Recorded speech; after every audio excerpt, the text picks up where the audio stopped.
Bienvenue à toi dans Harmonie en famille, dans ce premier épisode.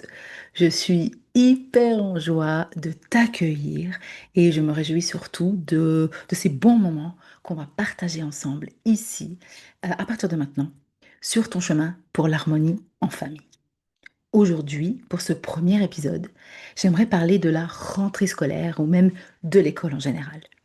Ici, en Suisse, on est à quelques jours de la reprise scolaire et je dirais que dans la plupart des pays, on arrive à cette période de l'année où la reprise scolaire approche et elle est souvent source d'appréhension. Je le sais en tant que maman pour l'avoir vécu avec mes enfants et je le vois aussi en tant qu'experte de l'aide à l'apprentissage. Parmi les familles que j'accompagne, nombreuses sont celles qui vraiment appréhendent ce cap de la reprise. Autant les mamans ou le parent qui a la charge de l'organisation, hein, de tout ce que ça représente en termes de temps, de suivi, tout ce que ça implique, et aussi les enfants qui sentent qu'on passe aux choses sérieuses. Ils sentent ce changement de c'est plus les vacances, c'est fini la belle vie. Et aujourd'hui, c'est ça que je viens partager avec toi. Pourquoi entretenons-nous, pardon, cette notion que ça passe aux choses sérieuses, que c'est lourd, que c'est pesant, que c'est sérieux? Ne serait-ce pas juste un conditionnement qu'on entretient de génération en génération, sans vraiment le remettre en question, en se disant que finalement, tout le monde y passe, c'est un cap à passer, et c'est comme ça. Alors, je te rassure, dans ce podcast, il n'est pas question d'aller remettre en cause le système scolaire et tout ce que ça implique. On pourrait, mais c'est pas le but. Si toi, tu t'en sens l'âme, évidemment, un peu révolutionnaire comme ça, que tu es prête à t'engager politiquement pour faire changer les choses déjà dans la dynamique du système scolaire, c'est aussi une possibilité. Mais ici, moi, ce que je t'invite à faire à partir de maintenant, c'est de changer ton regard sur l'école, ton regard sur le parcours scolaire.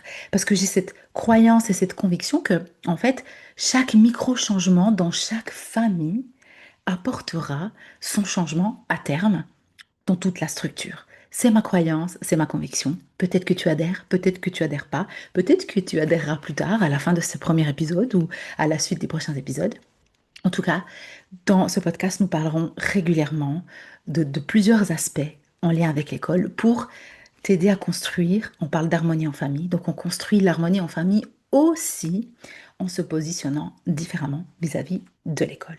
Donc dans cet épisode, je vais te partager, parcourir avec toi les principaux éléments qui, selon moi, influencent justement cette façon de penser, ce regard négatif, on va dire ça comme ça, sur l'école. Il est entretenu par les parents, il est entretenu par les enfants.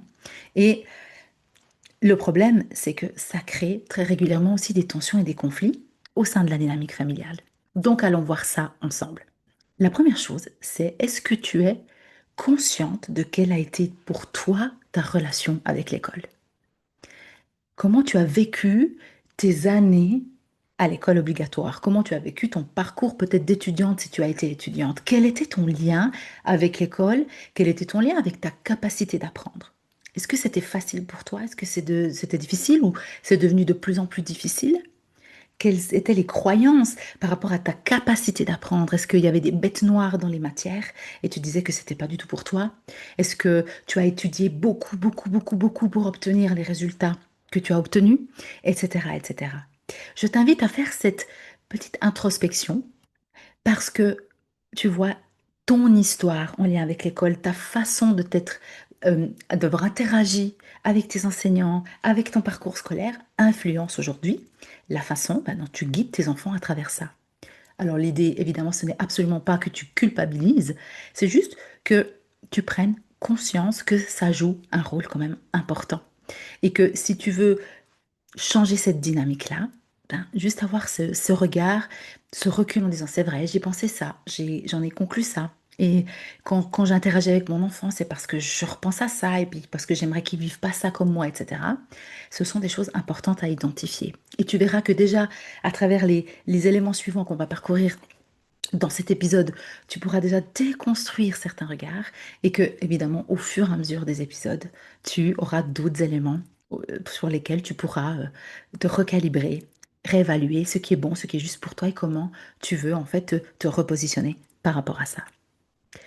Le prochain élément dont j'aimerais parler, c'est les devoirs. Alors, il me semble que peu à peu, les devoirs disparaissent. En tout cas, il me semble qu'il y a une ligne de conduite ici en Suisse qui tend à diminuer un maximum les devoirs. Je ne sais pas comment c'est, je n'ai pas les statistiques du reste, par exemple, de l'Europe ou des autres pays, mais il y a cette tendance. Et pourtant, moi, j'ai quand même régulièrement dans les enfants que j'accompagne encore justement des enfants qui reçoivent des devoirs à faire à la maison. Alors après, il y a les devoirs, on va dire, quotidiens, de juste de répétition à remettre pour le lendemain, pour la semaine d'après. Puis il y a les devoirs, quelque part, qui sont en fait des préparations à des évaluations. Et il est déjà très très important de distinguer les deux, parce que ta posture de maman ne sera pas la même quand c'est des devoirs courants que quand c'est un soutien que peut-être ton enfant pourrait avoir besoin pour préparer une évaluation. En ce qui concerne les devoirs courants, si ton enfant, tes enfants en ont encore, moi j'avais été très très inspirée par une enseignante de mon fils quand il avait, je crois, 9 ou 10 ans, qui nous avait accueillis dans une séance et qui nous avait expliqué en fait que les devoirs, c'est une affaire entre l'enseignante et ses élèves. Ça veut dire quoi? La première chose, c'est que l'investissement du parent aujourd'hui, et je le vois mais presque tout le temps, il y a un surinvestissement du parent dans le fait d'effectuer les devoirs. Parce que souvent, ça arrive que l'enfant n'ait pas envie, ne soit pas motivé, et qu'une fois qu'ils s'y mettent aussi, ils ne comprennent pas, ils ne sachent plus, ça prend des plombs, il y a toute une dynamique très très compliquée qui peut se mettre en route avec ça. Et quand on dézoome et qu'on observe en fait les devoirs, c'est quoi le but? Le but des devoirs, c'est que nos enfants, ils ont un enseignant à l'école qui leur transfère de la matière, qui leur transmet de la matière, et dont la responsabilité est de s'assurer qu'il fait en sorte de donner les bonnes explications, de donner les bonnes approches pour que les enfants comprennent ce qu'ils ont à apprendre et l'utilisent du coup pour les évaluations et puis pour idéalement un vrai apprentissage quand on le fait et qu'il est bien fait dans notre process, etc. On le garde des années. Ok? Réfléchis 5 minutes, pense à un apprentissage que tu as fait que tu n'as jamais oublié. Ok? C'est ça le but à la base de l'apprentissage. Mais ce qui se passe avec l'école, c'est que on est en mode contrainte et du coup ces devoirs, plutôt que de les présenter comme prends 5, 10 minutes pour déjà te rappeler ce qu'on a vu en classe et voir si tu as tout compris et tu fais en fonction de ça ton exercice. Et puis essaie d'aller voir, essaie d'aller retrouver dans ta tête les informations, fais ton exercice. Si après X temps tu n'es plus sûr, remplis ce que tu sais et le reste on le verra en classe le lendemain. Mais aujourd'hui, moi, ce que je constate, c'est qu'il y a une pression autour du fait de terminer ses devoirs et surtout le fait de la charge du parent de les corriger pour que les devoirs de l'enfant soient remis totalement corrects auprès de l'enseignant. Où est le sens de ça? Comment l'enseignant peut voir ce que ton enfant a compris ou pas dans les exercices qu'il a fait? Et c'est ça que précisait cette enseignante justement à l'époque avec mon fils. Elle disait, mais aidez pas vos enfants à faire les devoirs. Donnez-leur pas les réponses, dites-leur pas ce qui est juste ou ce qui est faux. Aidez-les à faire où ils ont compris, guidez-les s'il faut, aidez-les à réfléchir, à aller revoir, mais aidez-les pas à faire, à terminer leur devoir et au fait qu'ils soient justes, parce que ça n'a aucun sens. Ils n'apprendront pas à s'évaluer d'eux-mêmes et nous, en classe, on ne peut pas se rendre compte de ce qu'ils savent et de ce qu'ils ne savent pas. Et j'ai trouvé, moi personnellement, sur le moment, ça m'a tellement allégée de me dire, mais c'est vrai, je peux être un soutien à côté de mon enfant s'il a besoin. Je peux l'aider à réfléchir, je peux l'aider à penser, je peux lui dire, écoute, si c'est ce moment-là, 10, 15 minutes, tu fais ta fiche, tu regardes ce que tu as compris, puis s'il y a des choses que tu sais pas ou que tu sais plus, bah, tu vérifies et tu gères ça avec ton enseignant demain. Et de la même façon que s'il n'a pas envie de faire ses devoirs, hein, beaucoup d'enseignants font peser sur les parents le fait de c'est notre responsabilité que notre enfant fasse ses devoirs. Mais quand est-ce que notre enfant pourra prendre la responsabilité de ses choix si c'est nous qui l'obligeons à faire quelque chose. Alors évidemment, on dose au fur et à mesure de l'âge, mais quand même. Un enfant qui teste et qui dit j'ai pas envie de faire mes devoirs aujourd'hui et qu'on écoute en disant quelle est la raison? Est-ce que tu es d'accord de m'expliquer, de partager? Tu te sens fatigué? Est-ce que tu fais une pause, on en reparle plus tard? Est-ce que tu es prêt à assumer de ne pas faire tes devoirs et à remettre ta feuille blanche demain à l'enseignant? Et du coup, tu devras régler avec lui. Hein, je suis sûre que si tu entends ça, il doit y avoir quelque chose qui se déclenche en toi. Parce que c'est tellement pas ce qu'on a appris. Et que c'est très très difficile d'imaginer notre enfant qui assume le fait de ne pas faire des devoirs et nous, en tant que maman, de se dire, oh, je me positionne comme la maman qui accepte que son enfant ne fasse pas les devoirs de temps en temps et qui assume auprès de son professeur. Ce qui se passe la plupart du temps, c'est complètement l'inverse.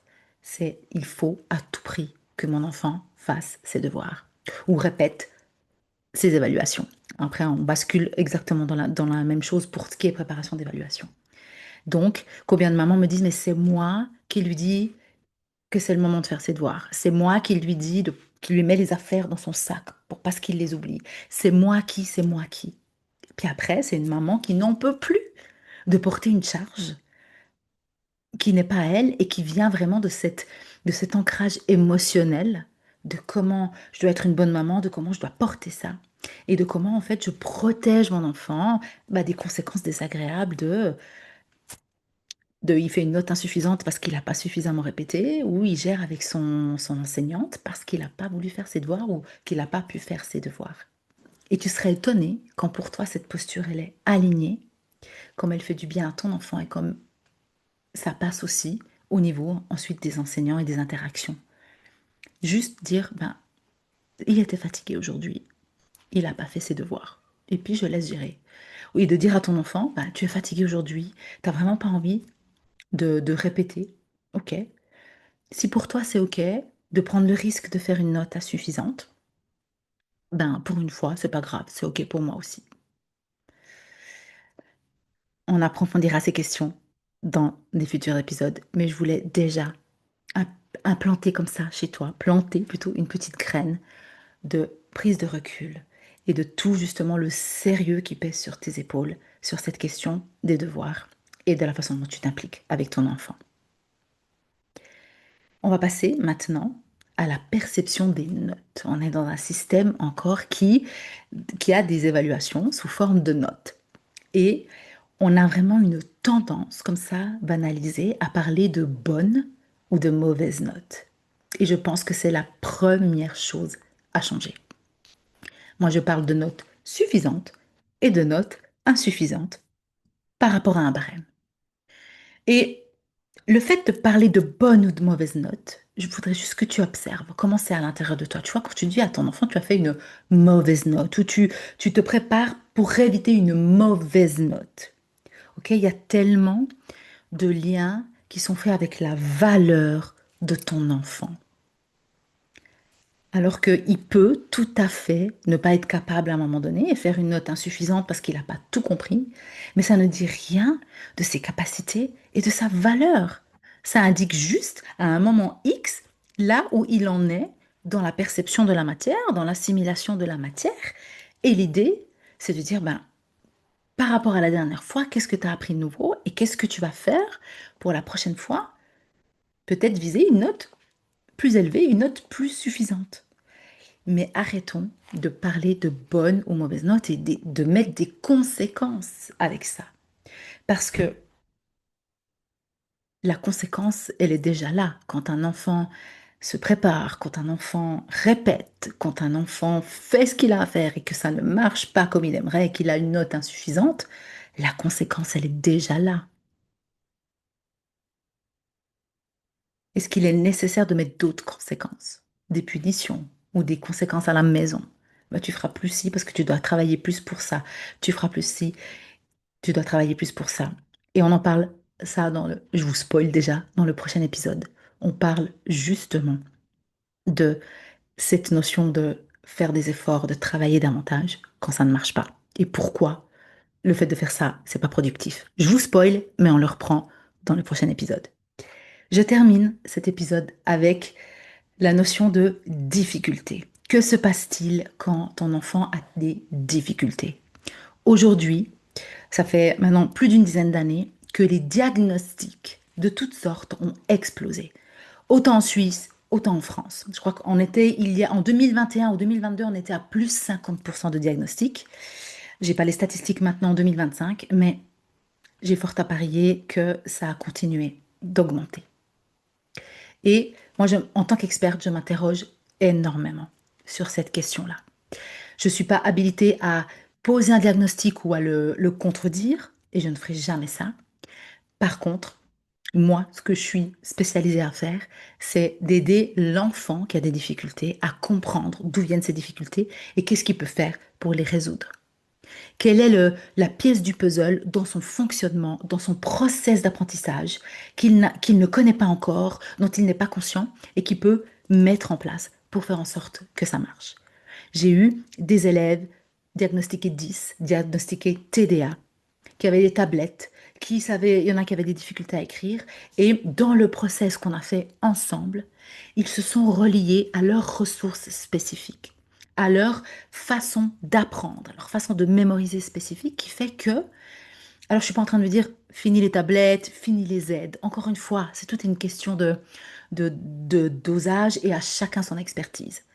Mais ma vision est que avant de partir dans les diagnostics, assure-toi que ton enfant sait comment il fonctionne. Parce que ça, c'est une réalité aujourd'hui, c'est que l'école, elle n'est pas outillée ici pour pouvoir aider ou transmettre de la façon que l'enfant a besoin de percevoir. En Finlande, le système scolaire a défini, enfin, base les exercices sur les 8 types d'intelligence. Je ne peux pas vous les citer parce que, encore une fois, je ne suis pas experte là-dedans, mais c'est-à-dire que pour un exercice de maths, il y a 8 façons de pouvoir le faire selon le profil d'intelligence. À l'heure actuelle, les cas de diagnostic sont très très rares parce que c'est seulement si l'enfant n'arrive vraiment pas à trouver son lot dans les 8 façons de faire qu'on commence à se poser la question s'il y a quelque chose derrière. Aujourd'hui en Suisse, en France certainement aussi, en Belgique certainement aussi, et dans les écoles francophones aussi, pour celles qui sont là et qui m'écoutent, on a un système de transmission. Il n'a pas évolué depuis de nombreuses années. Et aujourd'hui que, voilà, on voit de plus en plus de spécificités, bah, le premier réflexe, c'est de diagnostiquer, de dire que c'est un problème. Et moi, ce que je t'invite à faire, c'est que le premier réflexe, c'est de dire, OK, d'abord, voyons quelle pièce du puzzle tu peux ajouter. Voyons si tu te connais vraiment. Voyons si tu sais de quelle façon tu aimes recevoir les infos. Voyons si tu sais de quelle façon ça marche pour toi de les garder dans ta tête. Et voyons si tu sais comment ensuite aller les chercher pour les utiliser. Et ça, c'est pour moi la base de la base. OK? Voilà, hein, quand on construit une maison, on pose des bases. Ben là, pour l'apprentissage, on pose la base de quelle est ma méthode, quel est mon process d'apprentissage. Et si après vraiment, même dans ce process, ben, je me perds, je vois pas d'évolution, ben là oui, là on discute. Diagnostic, là on va voir plus loin. Bien sûr, ça existe, ça soulage dans certains cas, ça permet de mettre des mots sur certaines choses qu'on vit. Donc, pas de jugement encore une fois, mais juste mon invitation pour toi, c'est si par exemple ton enfant a toujours eu de la facilité et qu'il devrait s'avérer que pour cette prochaine rentrée, il y a des difficultés qui se manifestent, pense d'abord à prendre du recul et dire, OK, qu'est-ce que tu fais qui marche et qu'est-ce que tu fais qui marche pas? Ce qui est super à voir, c'est dans une matière où vraiment il excelle, de lui demander comment tu fais dans cette matière-là. Et comment on peut utiliser ce que tu fais là pour le transposer, bah, par exemple, pour les maths où tu sens que c'est pas exactement la même chose. On change de regard. On ne se focus pas sur la difficulté, on la nie pas non plus, mais on met en place quelque chose de différent qui va à la découverte de l'écosystème de l'enfant et qui te permet toi aussi, en tant que maman, de pouvoir te positionner différemment.